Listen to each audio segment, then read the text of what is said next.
여러분에게 기억에 남는 설교가 있나요?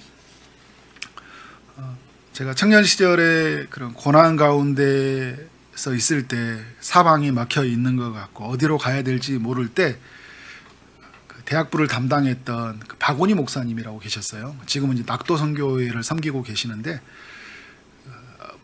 저녁 예배 때, 주일날 저녁 예배 때 시편 23편으로 말씀을 전해 주셨는데 그때 그 기억이 굉장히 오래 남아요. 그때 너무 큰 충격이었어요. 그냥 말씀을 통해서 이제 은혜를 많이 누렸는데 어떤 특별한 날이 있잖아요. 뭐 수련회가 있다든지, 뭐 부흥회가 있다든지.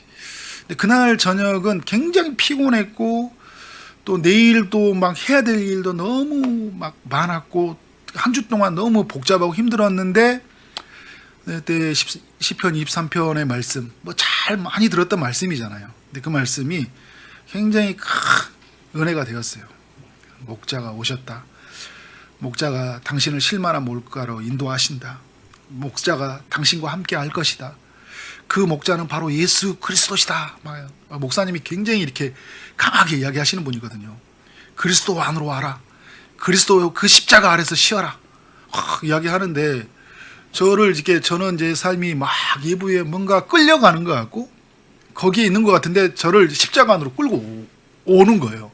저는 그 예부의 강한 힘에 끌려가는 것 같은데 그날 그 밤에 그 하나님의 그 임재 속에서 강력하게 저를 끌어와서 집에를 못 가겠더라고요. 예배가 끝나는데 다 가고 그 본당 3층에서 기도했던 현장이 있었습니다. 또 한 번은 제가 몇 주 전에 나눴던 그 총신대 신대원에서 제가 그때 제 사명을 잃어버리고 송전탑 문제로 그냥 확 싸우고 있었을 때 그 선교사님의 말씀을 통해서 어떤 사람은 진짜 목숨을 걸고 헌신하는데 너는 지금 무엇을 하고 있냐라는 그런 강력한 제안의 내적인 그 뉘우침이 있었어요. 그때도 그게 끝나고 움직이지를 못하겠더라고요. 막 팡팡 울면서 하나님 앞에서 회개했던 그런 이야기들이 있습니다. 많은 시간들이 있었어요. 설교의 시간을 통해서 어떨 때는 이렇게 강력한 파장을 일으킬 만큼 제 삶을 뒤흔들 만큼 강력한 은혜의 시간들이 있었고 또 때로는 잔잔하게 저를 움직이게 하고 주중에 말씀이 계속 생각나는 거 있잖아요. 주일날은 그냥 지나갔는데 주중에 계속 말씀이 부딪히고 또 삶 속에서 그런 지나갈 때마다 그 말씀이 생각나서 저를 움직이게 하고 정말 하나님께로 계속 향하게 했던 그런 시간들이 이렇게 있었던 것 같아요. 그래서 여러분 이 설교라는 건 굉장히 우리에게 유익한 거예요. 설교를 가볍게 생각하면 안 되죠. 설교를 통해서 우리는 누구를 만나게 돼요? 하나님을 만나게 되죠. 하나님 앞에 서게 되잖아요.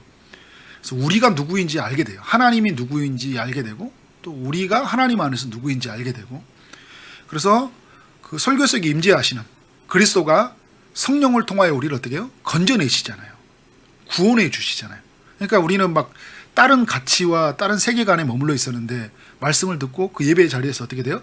하나님의 자리로 또 하나님의 중심적인 생각으로 그렇죠? 하나님의 뜻을 향하러 가게 되잖아요. 그런 면에서 여러분들이 말씀을 사모하면 좋겠어요. 저는 새벽마다 이런 생각이 들었어요. 제가 새벽에 말씀을 전하고 막 할 때 조회수도 막 많아지면 기분이 좋고 안 보면 기분이 좀 이렇게 상할 때가 있어요. 근데 저게 질문해 봐요.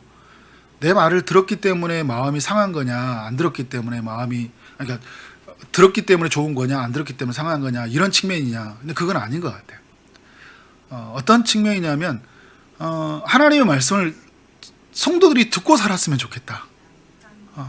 말씀으로 하루를 시작하지 않으면 이 거대한 세상에서 어떻게 살 수 있지? 이게 마음이 안타까운 것 같아요. 그것 때문에. 저라는 사람이 인기가 있으면 얼마나 있겠어요, 그죠? 그러나 하나님이 부족한 저를 통해서 계속 먼저 말씀을 씨름하게 하고 말씀에 묵상하게 하고 성도들과 함께 나눌 때 그것을 믿고 그 주권을 믿는 거잖아요. 하나님이 주권을 믿는다. 하나님 살아계심을 믿고 하나님이 오늘 이 공동체 저 사람을 통해 내게 말씀해 주실 걸 믿고 제가 완전히 해석하지는 않아요. 부족한 부분이 있거든요. 그건 하나님께 맡기고 또 하나님이 이분을 통해서 들려오는 이야기가 무엇인지 그리고 내가 말씀 앞에 씨름하면서 하나님을 발견하고 내가 누구인지를 발견하고 그래서 여러분, 거울처럼 내 심경을 들여다봐서 내가 누구인지 엑스레이가 돼가지고 깊이 볼 수 있는 것들이 되고요. 성경은 또 어떻게 돼요? MRI처럼 더 깊이 있는 것이 무엇인지, 그리고 주님을 구하면서 주님이 나를 건져주시고 갔을 때, 하루를 살아갈 때 어떻게 돼요? 그 말씀이 나를 이끌어가고 막 기쁨이 있고, 그리고 포기가 있잖아요. 그리고 이 가지고 있는 붙잡음이 있고, 뭘 붙잡는지 알게 되고 뭘 포기할 줄 알게 되니까, 그런 면에서 우리 성도님들이 하나님의 말씀을 사모하면 좋겠어요. 성경을 읽고 매일 읽자고 했을 때 이건 우연이 아니라 하나님이 나를 먹여주기 양식에 있다. 네.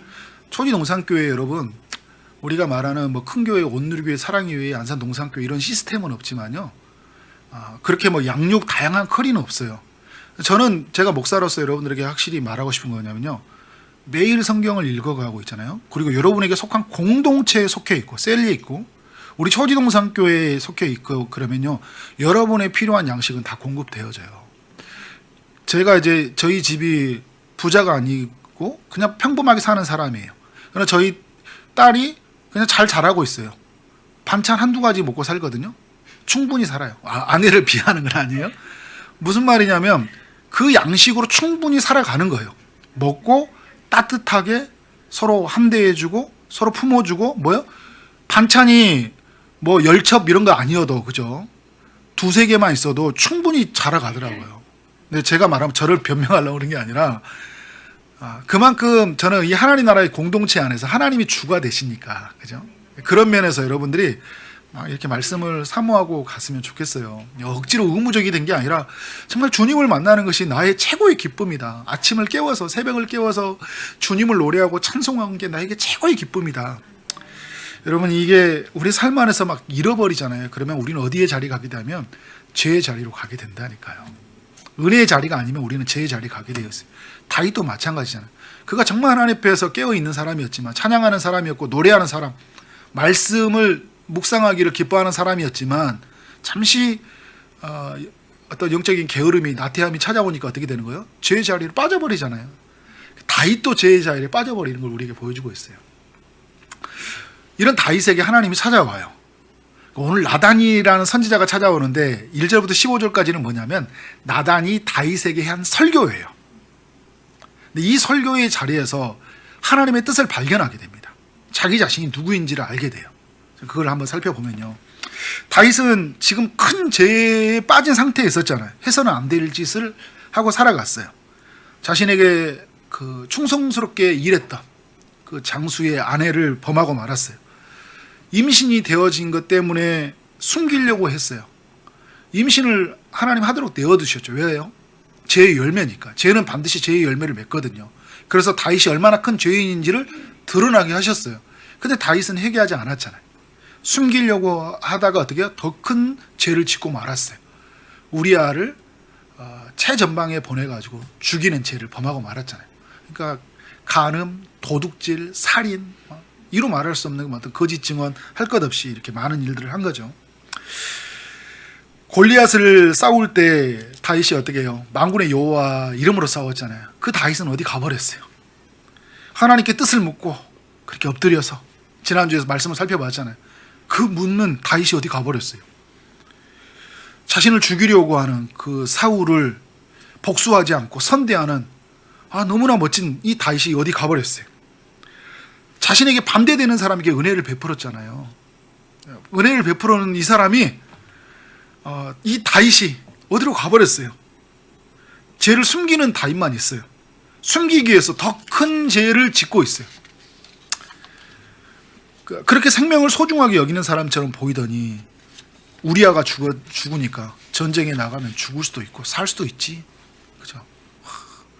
언제 이렇게 은혜가 넘치는 사람이 그냥 생명을 그렇게 충성스럽게 있는 사람, 자기가 그렇게 보내서 죽여놓고 나서도 사람들 앞에서 그럴 수도 있지.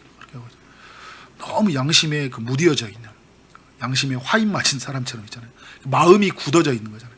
왜? 시편 51편에서 그가 성령을 거두지 마옵소서라는 것은 그의 마음속에 성령의 강력한 임재가 없고 자기 육체가 강하다 보니까 마음이 굳어져 있는 거잖아요. 이 양심이 마비되어 있어요. 죄가 죄인지 모르는 거예요. 이런 상태에 있는 다윗에게 하나님이 나단이라는 사람을 통해서 말씀을 전하게 하는 거예요. 그래서 말씀을 전하려고 하는데 다윗의 마음이 너무 굳어져 있으니까요, 비유로 말을 하잖아요. 예수님이 오셨을 때 비유로 말씀하죠. 왜요? 바로 말하면 못 알아듣고, 바로 말하면 바로 돌부터 들어요. 듣지도 않으려고 하니까 하나님 나라는 이런 것이니 하면서 비유로 말을 하잖아요. 오늘 나단도 와서 다윗에게 비유를 말을 하고 있어요. 양과 소가 많은 부자와 암양 새끼 한 마리밖에 없는 가난한 사람의 이야기를 들려줘요. 여러분, 부자에게 행인이 찾아왔다고 하죠. 이 고대 근동에서는 행인이 찾아오면 그 나그네 대접법으로 되어 있기 때문에 이스라엘뿐만 아니라 다른 모든 사람들이 그 나그네를 대접해야 돼요. 대접하지 않으면 공격을 받거든요. 대접해야 되는데 자기 것 그렇게 많은 양과 소가 있는데 그 중에 하나를 잡지 않고 가난한 사람 암양 새끼 한 마리, 그 양양을 품고 그렇게 애지중지하면서 그렇게 있는 그 가난한 사람의 양을 빼앗아 가지고 어떻게 했어요? 그 행인에게 대접해주는 이야기를 들려주고 있어요.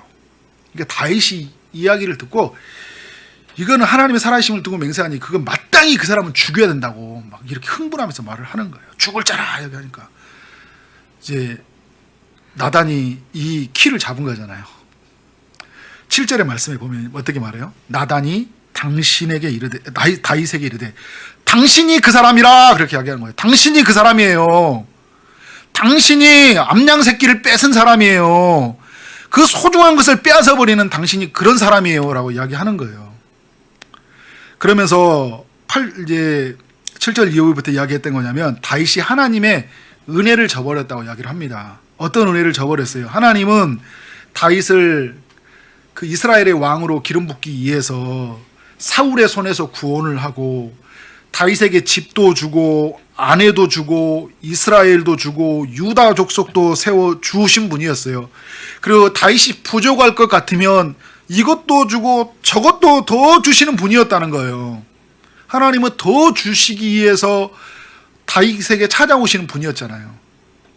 그런데 다윗에게 말한 거, 어찌하여 당신은 하나님의 말씀을 업신여겼습니까? 어찌하여 여호와의 보시기에 악을 행했습니까? 이렇게 큰 은혜를 베풀어 줬는데, 이렇게 큰 사랑을 당신에게 부어줬는데 무엇이 부족하다고 죄를 짓고 살아가십니까? 라고 다윗에게 이야기를 하는 거예요. 우리아를 죽이고 당신에게 그렇게 충성스럽게 일했던 그 우리아를, 당신을 위해서 살았던 그 우리아를 죽이고 그의 아내를 빼앗아 가지고 당신의 아내를 삼았습니까? 이야기하는 거예요. 이 다윗이 지금 어마어마한 죄를 진 건데요. 한 주석학자가 이런 이야기를 하더라고요. 이거는 하나님의 마음에 상처를 입혔다 이야기를 하더라고요. 하나님이 이렇게 사랑을 쏟아 부었는데 하나님의 은혜를 저버렸으니까요. 하나님의 마음을 완전히 아프게 한 거잖아요. 그죠? 그래서 이 나단은 이 다윗에게 뭐라고 하냐면 세 가지의 그 일이 일어날 것이라고 이야기해요. 첫 번째는 10절인데 칼이 당신의 집에서 떠나지 않을 것이다. 그러니까 무슨 말이냐면 당신의 집에 평화가 깨질 것이다 라는 거예요. 지금까지 다윗의 집은 아무 일도 없었거든요. 다윗의 집은 아무것도 없었는데 이제 당신의 집은 평화가 깨질 것이다. 싸우고 막 쫓겨나고 도망가고 하는 일이 막 일어나잖아요. 이후에 11절은 어떤 내용이냐면 당신의 아내들을 빼앗아 당신의 이웃들에게 줄 것이다. 근친상간이 일어나고 그죠? 그런 일들이 일어난다는 걸 이야기해 주고 있어요. 세 번째는 14절인데 당신이 낳은 아이가 반드시 죽을 것입니다. 지금 이 밧세바를 통해 임신했던 죄의 열매잖아요. 그죠? 이것을 하나님이 거두어 가시겠다고 하는 거예요. 나단의 이 이야기를 들은 이 다윗이 어떻게 반응을 하는가요? 13절 한 말씀 볼까요? 13절 보면 다윗이 나단에게 이르되 내가 여호와께 죄를 범하였노라. 내가 여호와께 죄를 범하였노라. 그동안 다윗은 이 죄를요 무엇으로 감췄냐면 왕의 지위로 감췄잖아요. 그 왕의 지위로 죄를 지었어요. 전령들을 보내가지고 누군지 알아봤더니 데리고 와. 그죠?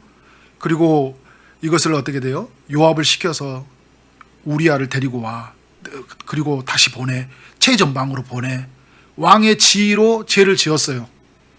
하나님이 왕대심을 드러내야 할 자리에서 자기의 그 지위로 죄를 짓고 말았잖아요. 그죠? 하나님이 부어주시고 하나님이 세워주시는 것이 얼마나 큰 은혜인데 그것을 죄의 도구로 사용하고 말았어요. 그런데 또 왕의 지위로 감추는 거잖아요. 왕이니까 한마디도 누가 못하는 거예요. 말하면 누구처럼 죽어요? 우리아처럼 죽는 거잖아요. 아, 나도 최전방에 보내지겠다. 어떻게 되는 거예요? 가만히 있어야 되잖아요. 입 다물고 있어야 되지. 알아도 모른 척. 모르니까 아예 모른 척. 그죠? 절대 비밀로 말하면 안 되는 거예요. 그런데 여러분, 하나님이 막을 수 있어요. 11장 27절에서 하나님이 보면 여호와 보시기에 악을 행했다고 이야기를 하거든요. 하나님은 사람들은 막을 수 있었지 모르겠지만 하나님은 막을 수 없었다는 것을 보여주고 있어요.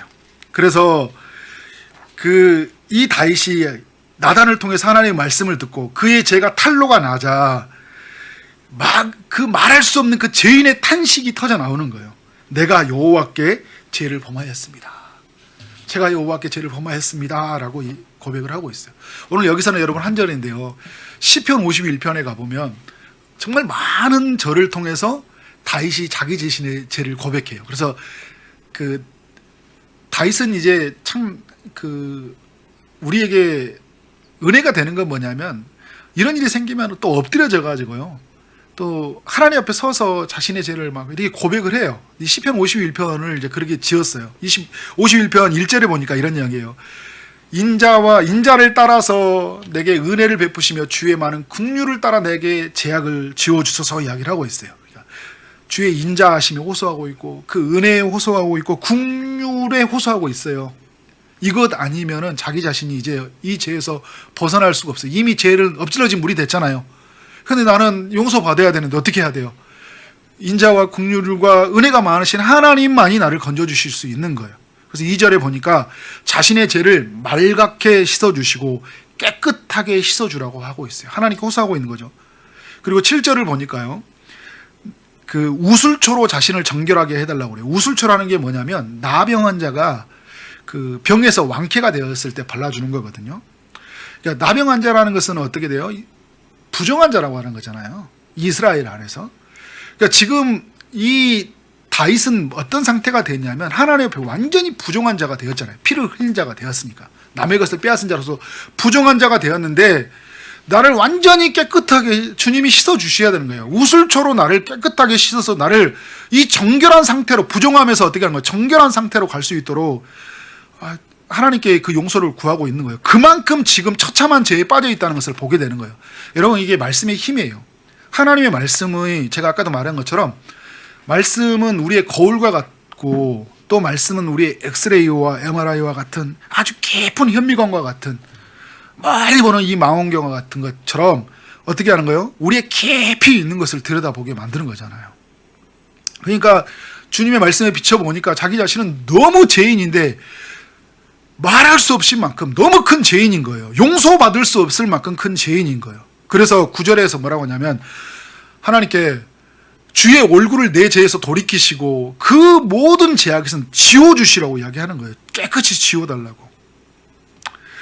그리고 이제 11절에서 자신을 쫓아내지 마시고 어떻게 하고 있는 거예요? 주의 성령을 내게서 거두지 마옵소서 이야기하는 거예요. 그러니까 다윗이 정말 두려웠던 게 이거였던 것 같아요. 하나님 앞에서 쫓아내었던 이 마음이 느껴진 거예요. 여러분 이 다윗이 죄를 범했던 이 시간이 얼마만큼 지났어요? 10개월이 지났거든요. 11장 27절에 보면 밧세바가 아이를 낳았어요. 아이를 낳았다면 10개월이 걸리니까 10개월이 있는 시간 동안 다윗은 아무것도 하지 않았던 거잖아요. 근데 죄를 지으면 지을수록 여러분 우리의 마음속에 어떤 것이 있어요? 하나님의 은혜와는 점점 멀어지잖아요. 죄가 우리의 사이에 있기 때문에. 근데 주의 성령이 내 안에서 충만하게 하셔서 노래하게 하고 그 즐거이 헌신하는 마음들로 주님을 찾고 주님의 일을 하고 싶은 마음이 생겨나지 않아요.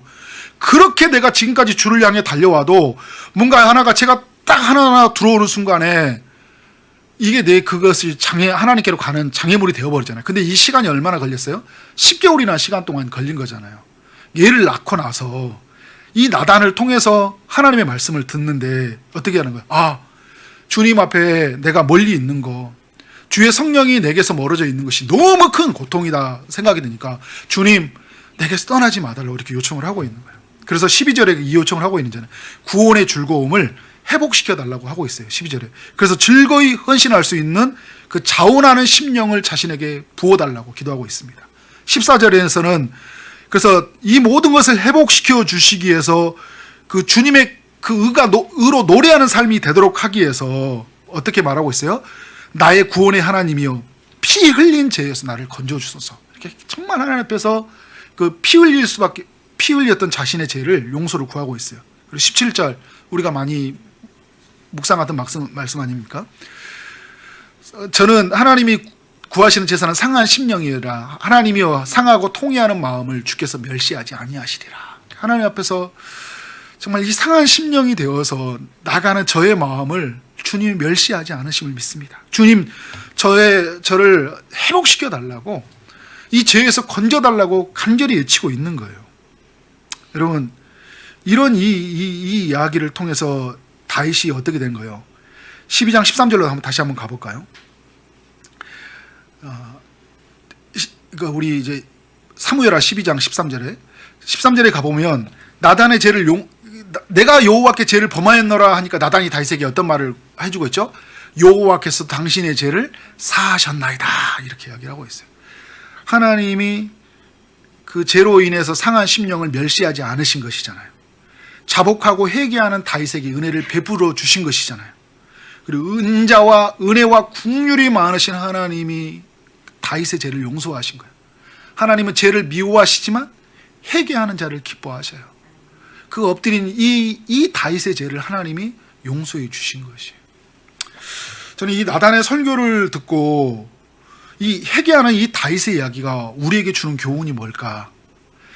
말씀을 묵상하면서 한번 네 가지로 정리를 해봤는데요. 첫 번째는 뭐냐면 하나님은 우리가 죄를 지을 때 그냥 지나가지 않는 분이라는 것을 우리에게 알려주고 있어요. 제가 아까도 말했던 것처럼 다윗은 왕의 지위로 자신의 죄를 덮어버렸잖아요. 그리고 시간이 해결책이 되어질 거라고 생각했던 것 같아요. 마음은 점점 공고해지고 공허해졌지만 하나님의 임재는 없어졌지만 자신의 죄는 세상 앞에 드러나지 않았잖아요. 다윗은 여전히 그 우리아의 죽은 아내를 거두어 들이는 선한 왕으로 사람들 앞에 비춰져 있으니까 와 다윗 멋있다. 그렇게 이뤄놓았던 다윗의 업적은 훼손이 아직은 되어지지 않았어요. 그런데 여러분 하나님은 지나가지 않았어요. 10개월이 지나서 덮어준 줄 알았는데 아이가 태어난 날 하나님은 그의 죄를 들춰내십니다. 아이가 태어났다는 것은 무슨 말이에요? 죄가 드러났다는 의미를 가지고 있는 거잖아요. 괜찮아질 거야. 많은 사람들이 시간이 지나면 괜찮아질 거다. 또 상대성의 원리를 따라서 나는 그래도 다른 사람보다는 괜찮잖아. 여러분 우리가 다윗의 이야기를 살펴보다가요. 말씀을 듣는 사람은 이런 생각 가질 수 있어요. 아니, 나는 다윗 같은 죄는 짓지 않잖아. 이렇게 온다니까요. 근데 여러분 하나님과 우리의 개인적인 사이잖아요. 하나님이 깊이 말씀을 통해 들춰오실 때요. 다윗과 같은 죄를 우리에게 보게 하시고요. 다윗보다 더 큰 죄를 보게 하셔요. 다윗은 시편 51편에 보면 자기가 어떤 지경까지 본 줄 아세요? 자기가 태중에 있을 때부터 엄마와 뱃속에 있을 때부터 자는 모태중의 죄인이었다고 고백하잖아요. 주님 앞에 서니까 깊이 있는 죄 그리고 이 죄는 아주 내가 이미 오래전부터 있었던 죄. 나는 뼛속까지 있는 죄인이었고 나는 태어날 때부터 죄인. 그래서 원죄를 보게 되는 거잖아요. 하나님이 그냥 지나가지 않기 위해서 뭘 보여주는 거예요? 말씀을 통해서 그의 죄를 들춰내고 계신 거예요. 그래서 여러분 우리는 말씀 앞에 서야 된다니까요. 말씀 앞에 서지 않는 건 뭘까요? 죄가 들춰내기 싫으니까. 말씀이 고통스럽잖아요. 여러분, 우리가 이 몸에 병이 있어요. 병원 가는 게 두려워요, 안 두려워요? 두렵죠. 왜요? 병원 가면 그거 도려내야 되거든요. 그리고 병원 가면 막 이상하면 진단 받아야 되거든요. 그래서 몸이 조금 컨디션이 안 좋아. 분명히 병원 가면 막 떨려. 근데 병원에서 막 긴장돼. 없으면 다행인데 막 하다 보면 어떻게 돼요? 막. 근데 여러분 드러났을 때 어떻게 해야 돼요? 이건 좋은 이야기잖아요. 병이 있다는 걸 알려주면서 그러면서 어떻게 된 거예요? 처방을 하고 진단을 해서 어떤 치료의 일정을 잡아가게 되니까 말씀을 통해서 우리는 어떻게 된 거예요? 우리가 누구인지를 발견하게 되는 거예요. 그래서 그 말씀 속에서 그리스도를 만나야 되는 거죠. 그죠? 우리의 죄를 발견해서 어떻게 된 거예요? 주님이 우리를 도려내시잖아요. 우리 안에 임하신 주님이. 그러니까 하나님의 말씀 앞에 우리 모두는 서야 돼요. 말씀 앞에 서서 죄가 드러나야 돼요. 그리고 말씀 속에서 하나님을 만나야 돼요. 하나님을 만나지 않으면 우리는 진단만 받고 가면 안 돼요. 또 치료받지 않으면 안 되잖아요. 그죠? 말씀을 통해 내가 죄인인지 드러났으면 하나님이 온전한 치유자라는 것이 믿어졌으면 그 치유자 앞에 서야 되잖아요. 근데 중요한 건 뭐냐면 그리스도가 구원자로 오셨다는 거죠. 치유자로. 그 그리스도를 구하는 거예요. 그 속에서, 말씀 속에서. 그래서 여러분 매일 큐티 할 때, 성경을 읽을 때, 오늘 주의 설교를 들을 때 구원자를 만나는 거잖아요. 그죠? 그 앞에 서야 되는 거예요. 두 번째는 뭐냐면요. 지나가지 않는 하나님인데 그때 우리는 뭐냐면 그 죄를 들춰낼 때 엎드려지라는 이야기를 하는 거예요. 엎드려져야 된다. 인자와 은혜와 긍휼이 많으신 하나님 앞에 엎드려져야 돼요. 하나님만이 죄를 해결할 수 있다는 것을 알고 엎드려져야 돼요. 시간으로 해결책이 되려고 하지 마십시오. 반성만 하고 후회만 하고 돌아가는 사람이 되어서는 안 돼요. 여러분 다윗과 사울을 제가 얼마 전에도 비교를 했는데 두 사람 차이가 뭐예요? 사울은 후회는 했어요. 그런데 돌이킴이 없었다니까. 엎드려지지 않았다니까 하나님 앞에.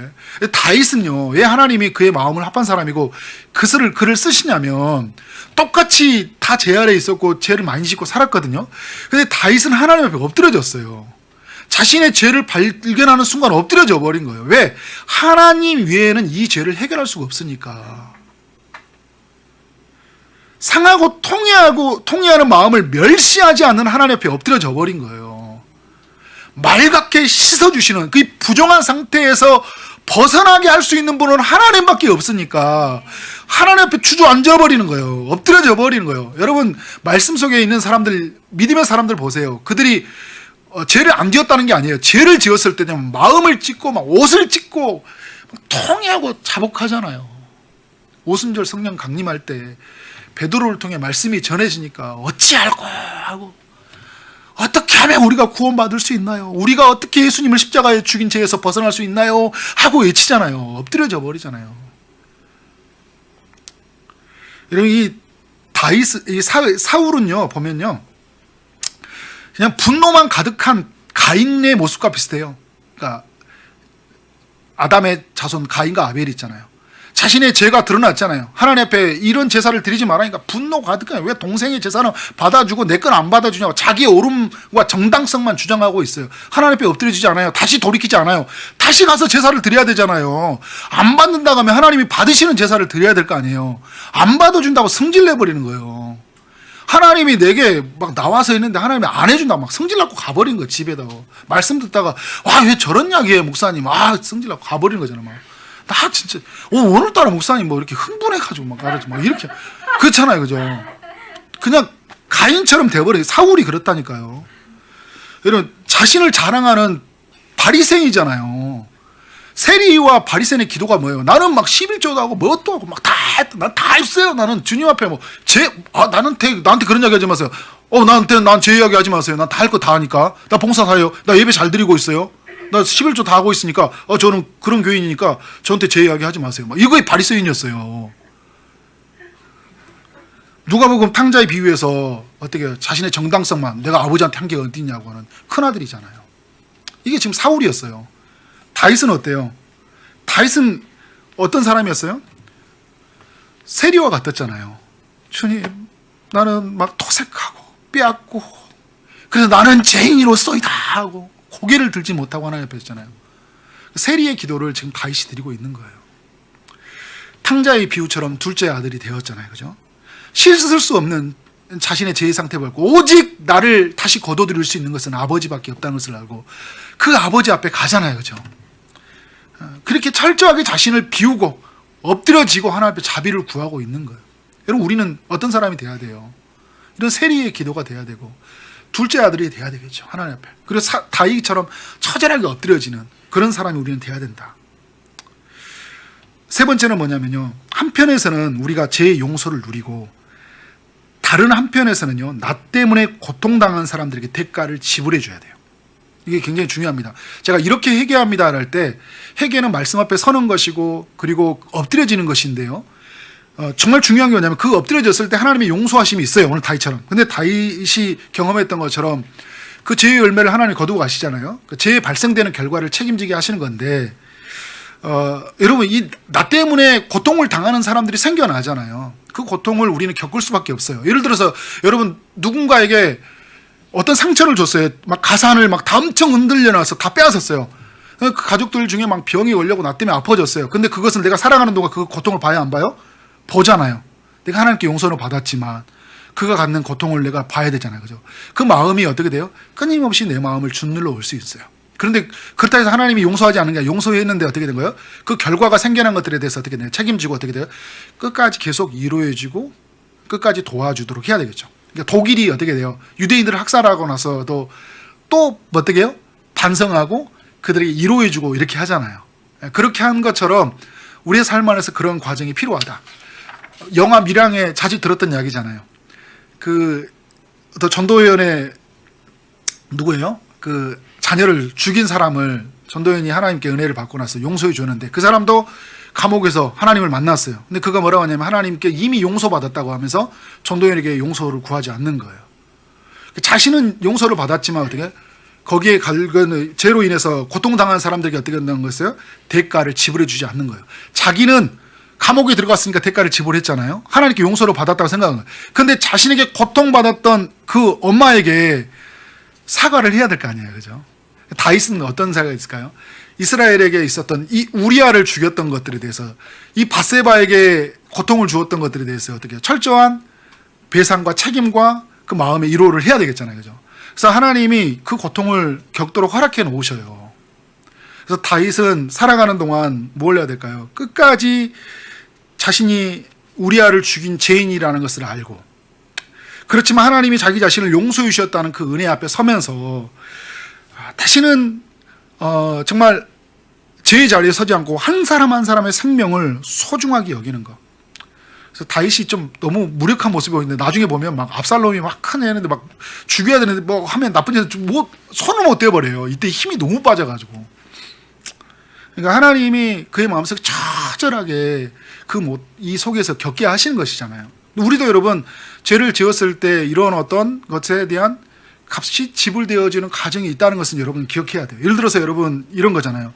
누군가에게 빼앗은 것이 있다면 어떻게 될까요? 상처를 주었던 것이 있을 때 그것을 용서를 구해야 되잖아요. 그리고 누군가에게 빼앗은 것이 있다면, 훔친 것이 있다면 우린 돌려줘야 돼요. 그리고 갚아줘야 돼요. 그리고 정직하지 못하고 부정직하게 했던 부분들이 있다면 내가 그 부분에 대해서 사과하고 다시는 그런 죄를 짓지 않고 살아가야 되잖아요.